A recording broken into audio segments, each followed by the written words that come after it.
আসসালামু আলাইকুম রহমতুল্লাহ। আজকে আমরা ব্যবস্থাপনা নীতিমালা অনার্স প্রথম বর্ষ যারা ব্যবস্থাপনা বিভাগের তাদের জন্য প্রযোজ্য একটা সাজেশন দেব, যাদের সেশন 2024-25, পরীক্ষা 2025, অনুষ্ঠিতব্য 2026।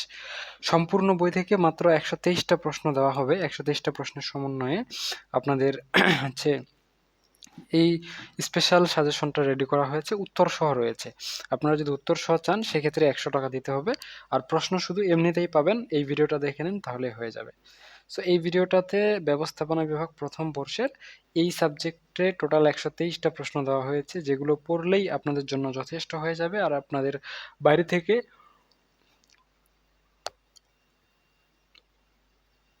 অন্য কোনো প্রশ্ন পড়ার প্রয়োজনীয়তা থাকবে না। ঠিক আছে? আর যদি উত্তরগুলো চান মাত্র 100 টাকা দিয়ে এই সাবজেক্টটা নিতে পারেন। এছাড়াও ব্যবস্থাপনা বিভাগ প্রথম বর্ষের যতগুলো সাবজেক্ট আছে সবগুলোরই প্রশ্ন এবং উত্তর পিডিএফ নিতে প্রতিটাই 100 করে আপনারা 100 টাকা দিয়ে আপনারা আপনাদের সাবজেক্টগুলো নিতে পারেন। মূলত ফার্স্ট ইয়ার থেকে মাস্টার্স পর্যন্ত আপনাদের যতগুলো সাবজেক্ট আছে সবগুলোই আমাদের কাছেই পাবেন।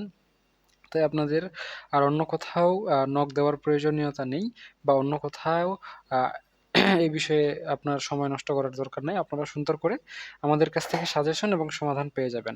সাজেশনগুলো তো রেকর্ড ভিডিও আকারেই দেওয়া হবে, আর সমাধানগুলো আপনাদের দেওয়া হবে হচ্ছে গিয়ে এই যে পিডিএফ এর মাধ্যমে। যেহেতু এগুলো লিখতে অনেক বেশি সময় যায়, একটা সাজেশন লিখতে আনুমানিক 15 থেকে 20 ঘন্টার মতো সময় লাগে। যে যেমন ব্যষ্টিক অর্থনীতি ওটা লিখতে প্রায় 40 ঘন্টা সময় লাগছে। সো এই সাজেশনগুলো আপনারা নিতে চাইলে অবশ্যই মাত্র 100 টাকা দিতে হবে সাবজেক্ট প্রতি। আপনারা সুন্দর করে নিতে পারবেন। আর যে প্রশ্নগুলো আমাদের সাজেশনের ভিতরে আলোচনা করা হবে এগুলোই মূলত সাজেশন, এবং এগুলো এই ভিডিওটাতে দেখাই দেওয়া হলো একটা সাবজেক্ট।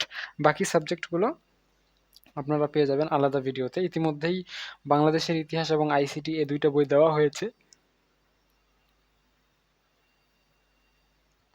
এখন আপনাদের এই বইটা দেওয়া শুরু হয়েছে। তো আশা করা যায় বুঝতে পেরেছেন। প্রশ্ন এখানেই শেষ।